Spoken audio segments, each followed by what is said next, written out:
What's going on, everybody? It's Novell J. Lee with the latest buzz at Buzzworthy Radio, and we are wrapping up Hotel Cocaine Week with none other than the star himself, Danny Pino, who plays the role of Roman Compte on the MGM Plus series.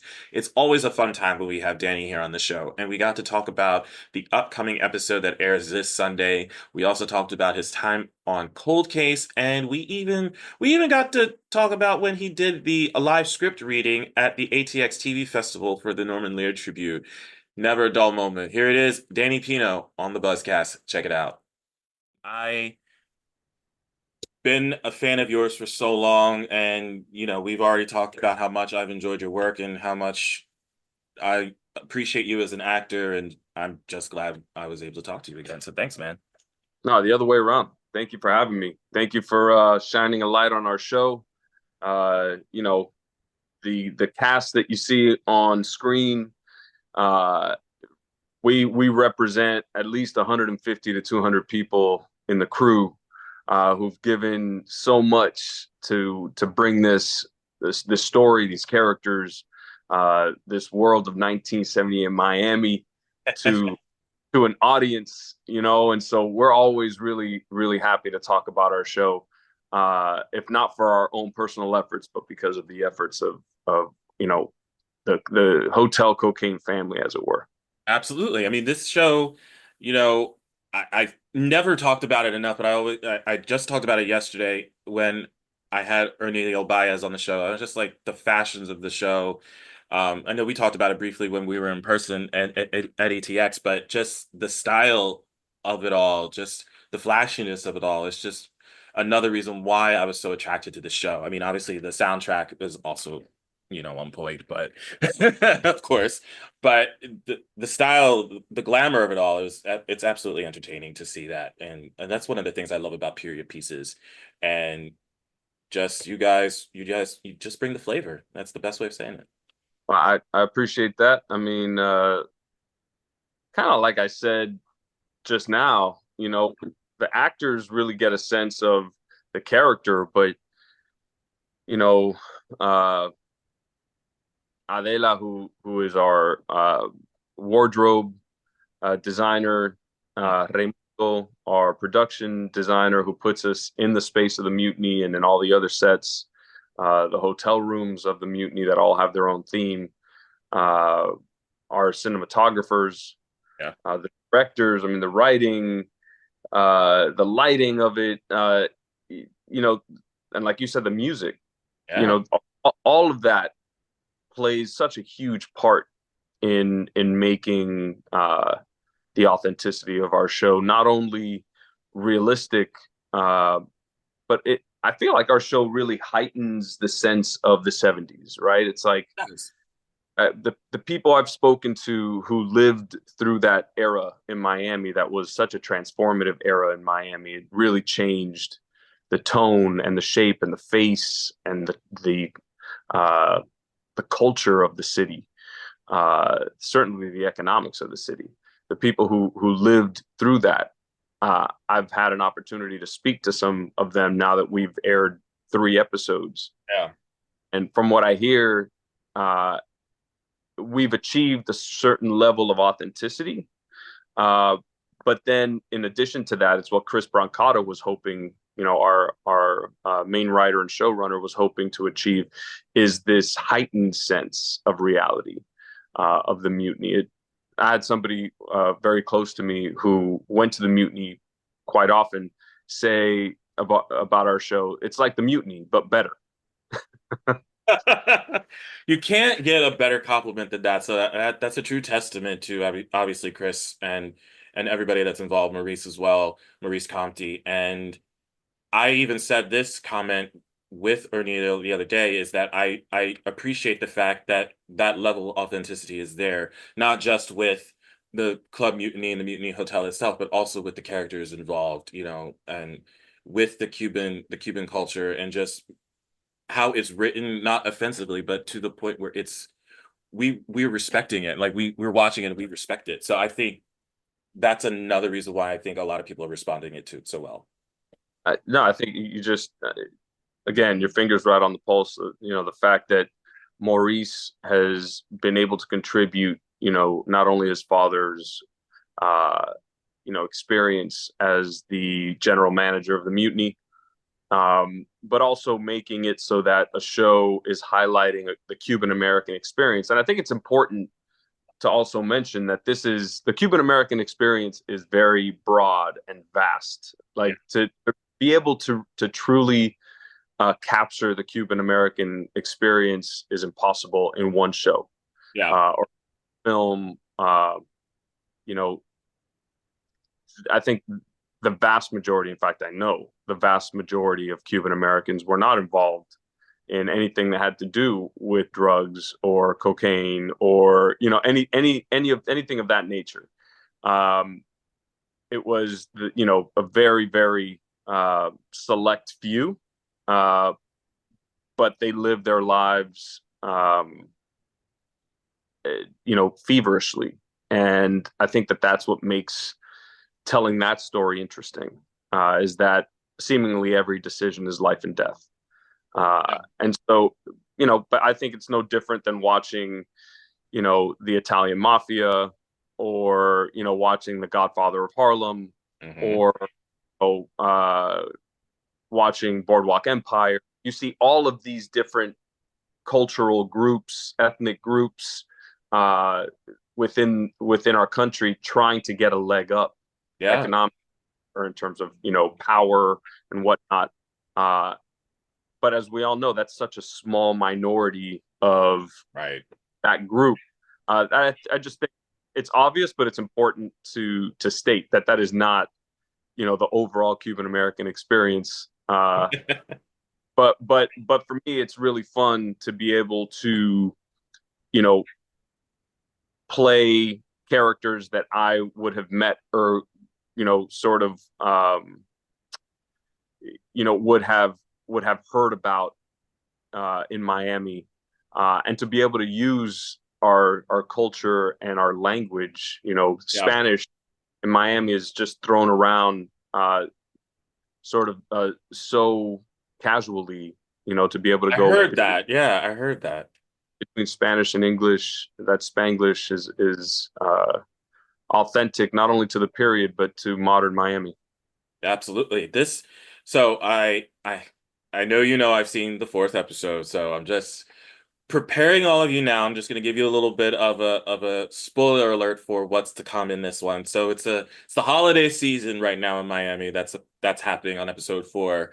So basically it's a time of mistletoe, presents, massacre. That's literally summed up in episode 4. I'm just letting y'all know right now. So it's I described it as this is the episode where we definitely see Roman has no other way to go but in this direction. There's no way back for him. And I'm very interested to see how this now is going to play out going forward because he tried so hard to his brother's get away from his brother's life. That's I want to say it that way. And being involved with the DA informant but now here we are at this crossroads and now it's just what's Roman going to do?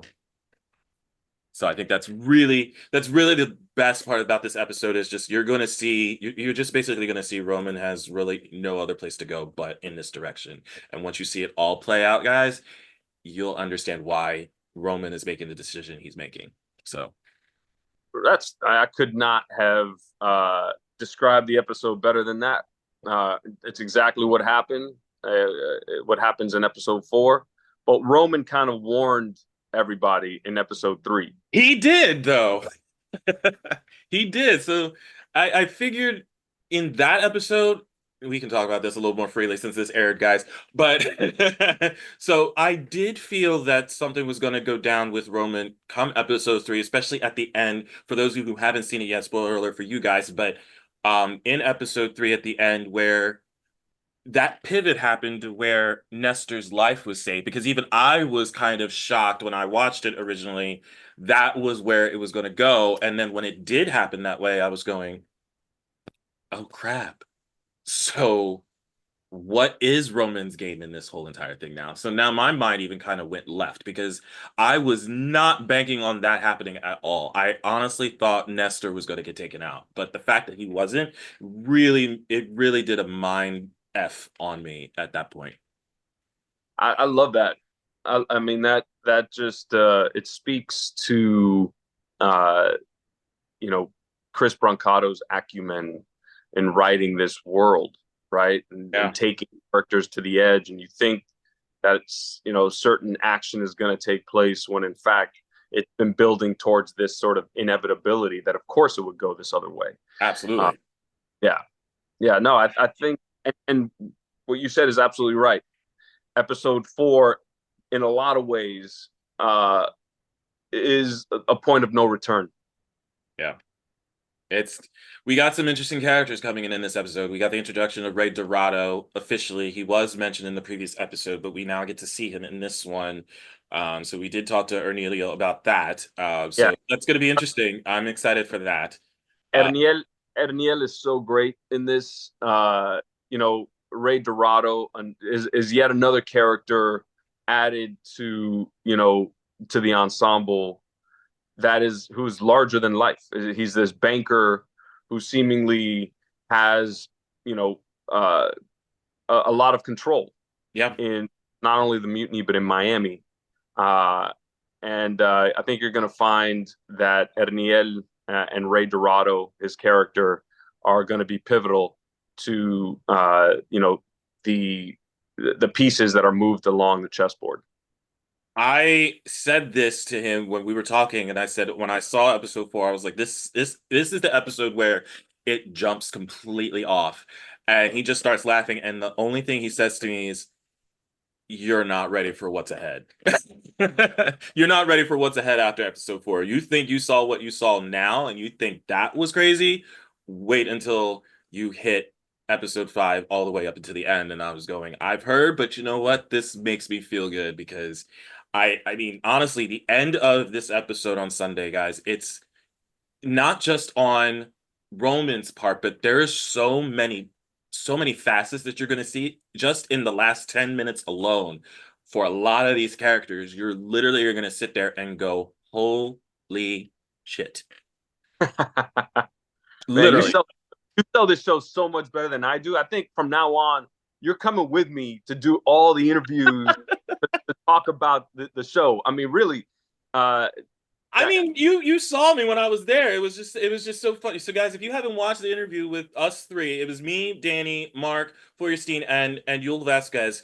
We were all at ATX TV Festival, and all you hear, and the funny story about this I didn't tell you is that everybody who was waiting to talk to you guys next in the waiting room, all of them literally walked up to me and said they obviously loved you because all I heard was Mark chanting your name when you went into the room, and like they literally all they heard was going Novell, Novell, Novell, Novell, and I was literally like, yeah, that's about right. you had a blast. That was a great conversation. I mean, any conversation with you and with Yule and with Mark. I mean, that's just you come in so well prepared and with so much enthusiasm.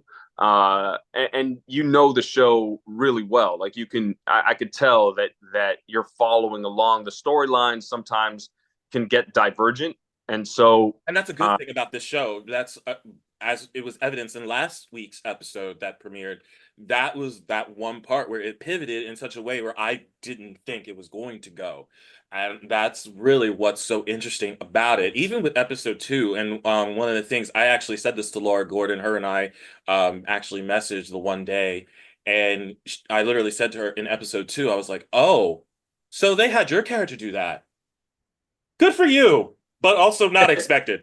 But that was one of the reasons why I felt that Janice really is the right hand man to Roman, and she would. I mean, this is literally like a ride or die. Like I honestly, I respect it. You know what? If this is what she's going to do, I mad respect it. I really do. I also felt the other aspect of episode 4 that I will say was very interesting to me was the way that Michael Chiklis's character, his reaction to basically another spoiler, guys. Just his reaction to Roman about this whole entire process and with the daughter and how all of this came about. And we already saw in the last episode, so this is technically not a spoiler, but it is.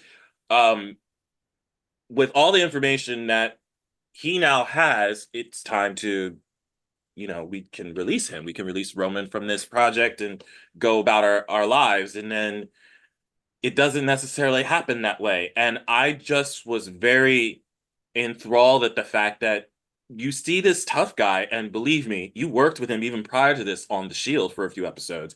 You see this tough guy in Chickless in the previous episodes, and then all of a sudden, that's the personality shifted a little bit. Like you actually see him with remorse, and I'm kind of sitting there going, didn't expect that.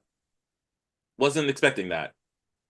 And Yeah. honestly relating to Roman a lot in this episode. So that's going to be for those that are going to watch this on Sunday, that's going to be a very interesting pivot as well. So, Well, I love that you brought up Laura Gordon and Janice. Such a strong character, um, and a strong female character. I think you were going to start seeing that Tanya Watson's character, mhm. Sol, will have a definite impact on our story. Valeria, Karina Bradley's character, my daughter, Yeah. is a very headstrong teen that you'll see. And in this episode, Mayra Hermosillo's character Yolanda is introduced. I was getting ready to get there. Another very very strong female character. I mean, to add to you know the male characters, like you're bringing up Zulio and Burton and Ray Dorado, and then obviously Nestor. You have all of this sort of male, uh, you know, uh, Like this dynamo, male dynamic effect primarily. And now you're to your point too, I think where you're probably going is that now you're seeing all the ladies are now coming in, they're having this strong presence in the show. You don't really get to see a lot of that in most shows. Like you're now going to see these ladies coming in fierce and holding their own against all of these actors on the show. And when you brought up with the character of Yolanda, literally right away in the first 5 minutes, I was already enthralled with this character. She was already a force to be reckoned with, and that was just the way that she played it. There was just certain things that she was doing in those scenes in the beginning, that literally I just sat back and said, wasn't ready, but wasn't ready for that. And then it just completely and utterly was like, because I wasn't ready for that, that just shows just how much I was already going to be invested in this character. And I already said it in person. I already said it the other day with E, and I'm going to say it again. Get the air conditioner on when Roman and Yolanda meet. I'm just gonna say that right now again for the upteenth time. When they meet and they're in the club mutiny, please, please, please have the air on, because it's literally one of the hottest scenes I've seen so far. we had a blast shooting that, and Ariel, our choreographer, putting it together. But I have to also tip my hat, somebody who I have not mentioned when we're talking about how the last episode 3, and now episode 4, Mhm. all we're all brought together. I mean, I'd be remiss not to mention Fernando Rofzar, who directed it. Both of those episodes, the block or second block of episodes 3 and 4. Uh, The first block was directed by the maestro Guillermo Navarro, yes, yes. who's just fantastic. He also directs our final block of episode 7 and 8. But Fernando has directed 3 and 4. And when we're talking about how do you build the tension that's Mhm. already script, but how do you elevate that tension, and how do you maintain the audience's sort of innocence to what is about to occur, and then Yeah. surprise. Fernando does a fantastic job of revealing those moments of character and how we're amplifying the tension of the drama. He does that incredibly well. So excited. Episode 4 is the last episode I've seen ahead of everybody. So once 5 drops for the rest of the season after that, I'm now excited to watch this with everybody, not knowing what's ahead, not knowing what's coming. I'm literally right there in the seat going, I'm ready. Like, bring it. Let's go. I'm excited. I'm excited for them to see this episode, but I'm more excited to watch it new with everybody else. So I'm totally ready, man. I'm totally Thank, ready. Uh, thank you. Absolutely. Listen, I didn't really after your panel at ATX Festival for Hotel Cocaine, there was a couple of things I actually the next time I talked to you, I wanted to ask you. One, the fact that Cold Case still gets brought up, everybody loves the show and everybody wants to see this come back. What does that say to you about the fact that they love this show so much they want to see it return? First of all, I'm grateful. Um, I had such an amazing time, 7 seasons of a show that people are still discovering, right? Yeah. Now that it's streaming and uh, it's being aired on reruns and whatnot on cable networks, and I think it speaks to. I mean, time is a character on the show, Hmm. and so to speak of sort of the timelessness uh, of Cold Case uh, is, I think, a testament to everybody who worked on it. The Yeah. crew, we have a fantastic crew, great directors, an amazing writing staff. With fantastic showrunners over the 7 seasons, Meredith Steam, who was our creator of the show, Catherine Morris, who played Lily Rush Yes. incredibly well, uh, and the rest of the cast. I mean, we grew to be a family. Everything from celebrating holidays together to fighting over the check at lunch. Uh, to playing in a softball league against other shows. Um, you know it it became a family. I mean, a lot of us had kids during that time. We became parents during that time. We all sort of like really experienced some major moments in our personal lives together. Right. Uh, so to see that people still talk about what we achieved and talk about our show and the fact that it is being discussed for a reboot is flattering. It's humbling. It's exciting, and overall, it makes me happy and makes me incredibly grateful. Was that show the first time you ever wrote episodes for a series before? Yeah, I co-wrote 2 episodes in season 6 with Elwood Reed, and then season 7 with Adam Glass. That was the first time I'd ever. Well, I mean, I'd written in the past, Hmm. for and for stage, but never in sort of a script format. Gotcha. Just going into that process, was that nerve-wracking for you? Because I feel like I would be that guy going, I have absolutely no idea what the heck I'm doing. It Yes, yes. The short answer is yes, but it was made that much more organic because Greg Plagueman, who was our co-showrunner at the time, reached out to me and he said, "Look, there's this Vanity Fair article about Cuban baseball players being brought into the United States, Hmm. uh, essentially almost smuggled into the United States as a commodity, and then the people who smuggled them." Whether they would get a certain percentage of those players' sort of lifetime salaries, right?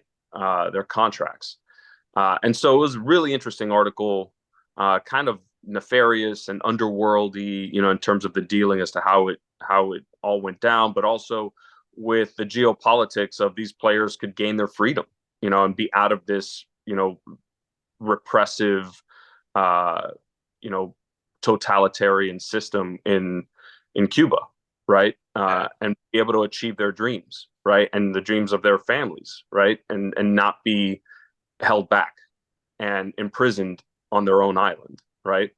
So there was all of these dynamics that I understand very well, being Cuban American.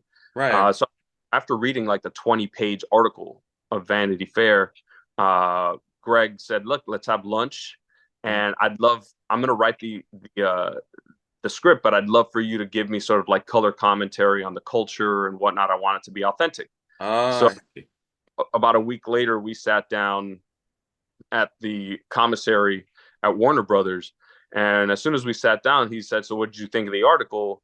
And I pulled out an outline for the episode. I was like, "Here are your characters. mhm.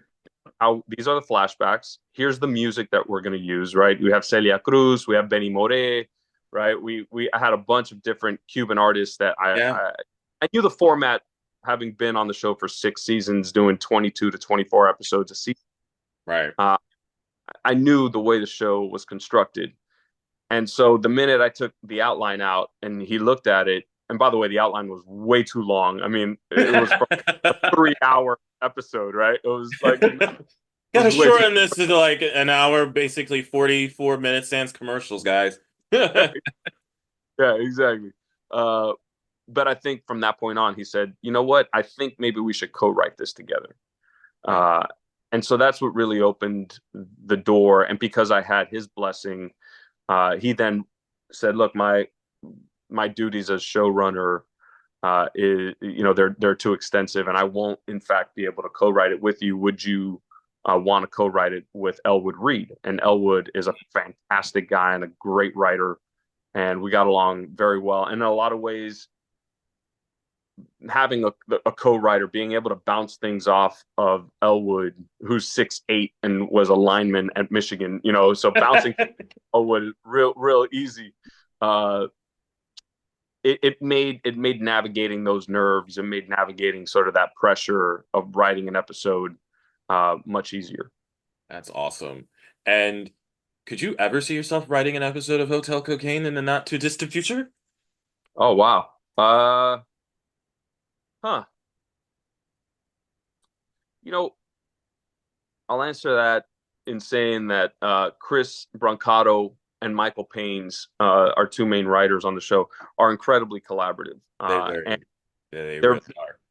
there have been moments already in the first season where there were there were things in the script that we would discuss about authenticity, about the Cuban American experience, about those sort of that angle on how we were telling the story, and to my great good fortune and Yule's great good fortune, they were willing and open and really encouraging of how can we make it more authentic? How can we actually delve into the reality of the geopolitics of Miami and Cuba and the United States and Russia, and the Cold War of the 70s in South Florida? And actually, that is oftentimes more interesting than a sort of made up version of it. Right. Uh, and so I'd say this, that I'm excited about what the future of the show could be, Hmm. and I think that I'm open to contributing to telling this story in however many ways. There was a comment that you just said that was also something that I wholeheartedly agree with, which was obviously about Michael Paynes and Chris Brancato. They're very open to having that discussion of how to make this authentic. And the one comment I did say was that I love the fact that this is character driven. This is not plot driven, and there's a you're actually seeing a lot more of the purpose behind why these characters are doing what they're doing. And I love that this is the storytelling that is behind it, and they're also utilizing your talents and your abilities, whatever, if they are asking for some type of input, incorporating that into the story. And that's also driving the character. It's not the plot of the character. And that's really one of the biggest things that I fell in love with the show, because you were able to tell that right away how character driven this is. And that's one of the most interesting things about a television show that grabs my attention.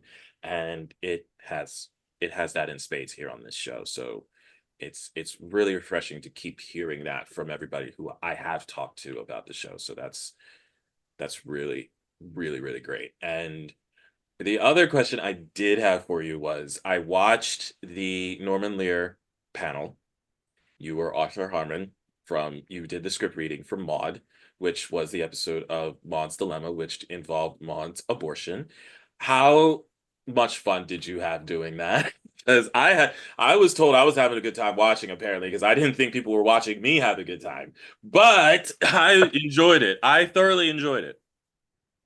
You know, something I want to say to the last comment you made prior to the Sure. Norman Lear question is that our show, I think Hotel Cocaine is a fantastic combination of character and plot, right?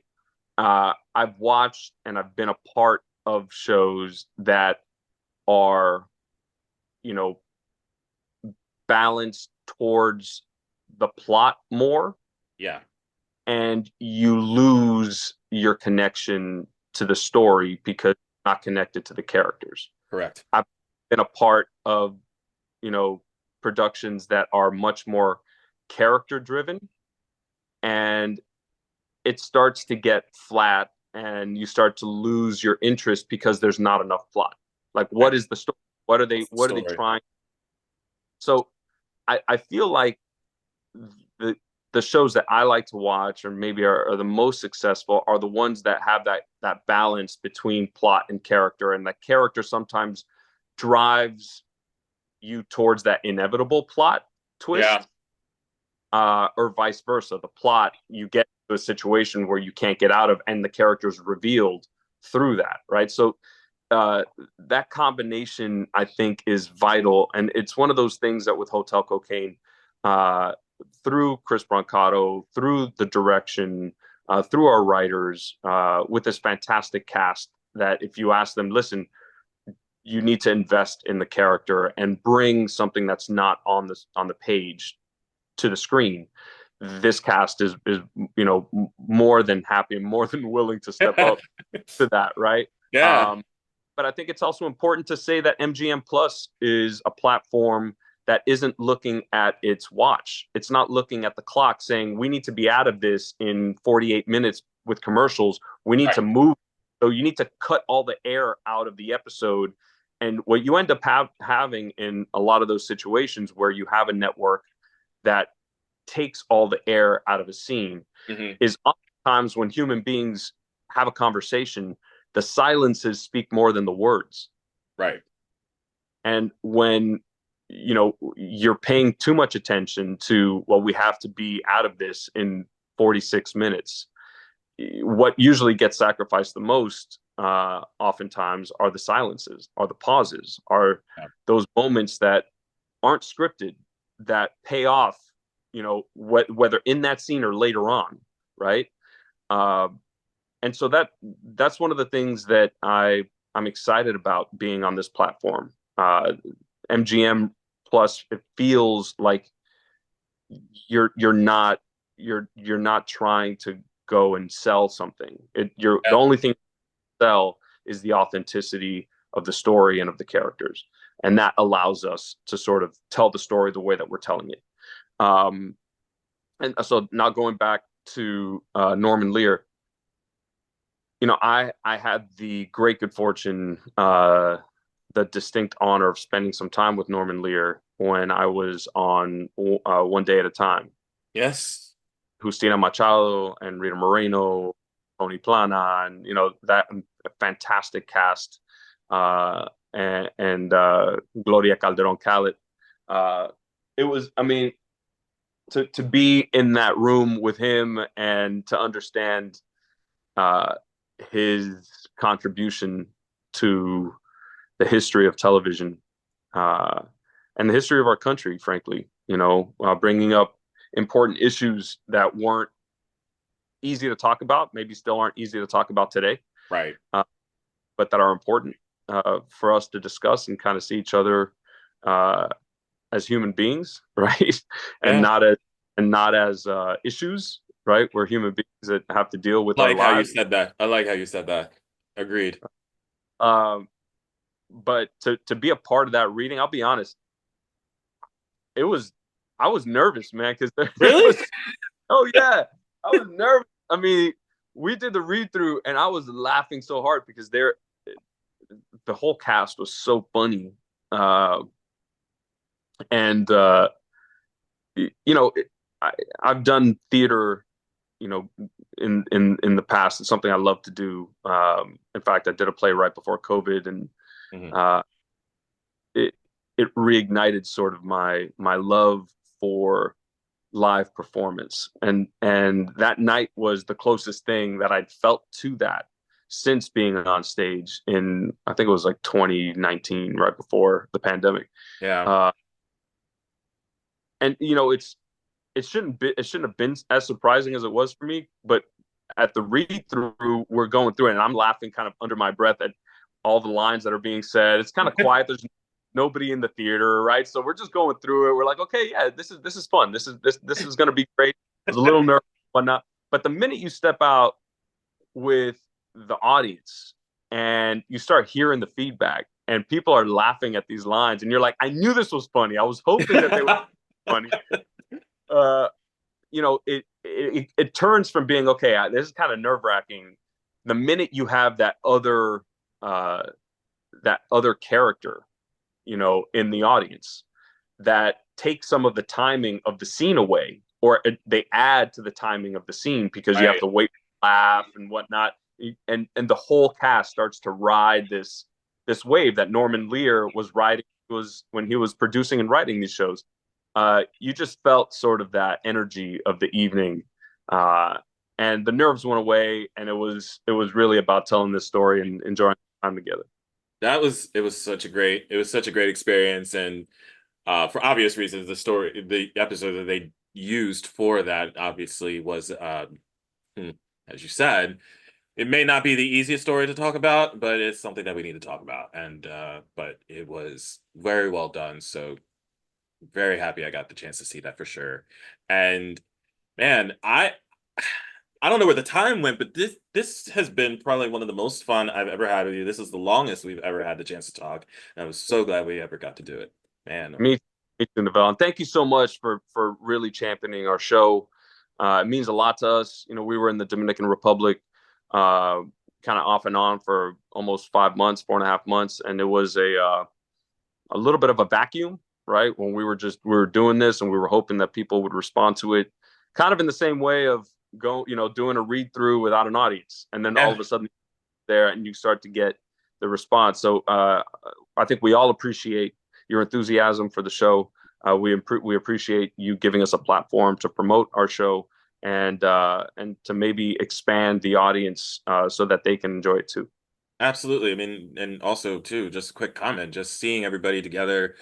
I saw the pictures and everything when you guys did the premiere last month. It was just, I was just staring at it. I was like, oh, like there they are. They're my people, you know. So I was very happy that they're getting that recognition that it so richly deserves, and it continues to deserve. So I'm hoping and saying, not saying if, I'm saying when the news drops that we're getting a season two, we'll be back and we'll be doing this some more. So I'm looking forward to it. And I may or may not be taking somebody's statement for actual 100% truth and potentially get on a plane and go there. Let's go. Let's go. I'm just saying if said actor decided to throw that in my face in person on recording, I'm totally not going to say no. I actually flat out told everybody else who I talked to this week, yes, I will. Let's go. I will, like, you know what? That's where we'll do the next, like when season two drops, that's where the interviews will be, is right there in the DR. Let's freaking go. That, honestly, there's no place better. So we look forward to hosting you there. Absolutely, man. Dude, this was great. Thank you, Danny, Novell. I'm thank you here. so much. I want to thank Danny Pino for stopping by the podcast to talk about the latest episode, The Most Wonderful Time of the Year, which premieres this Sunday night at 9 p.m. Eastern on MGM Plus. You currently can also stream the previous episodes on the platform at your disposal. And I want to thank you guys for making Hotel Cocaine Week so much fun. This was a blast. My name's Novell J. Lee, making sure you keep getting the latest buzz with Buzzworthy Radio by logging on to our website at buzzworthyradiocast.com. You can also follow us on X at Buzzworthy Radio, liking us on our Facebook page. We're also on Instagram at BuzzNav and at Buzzworthy Radio, and you can stream our podcast on Amazon Music and iHeartRadio. We'll see you guys next time. Take care.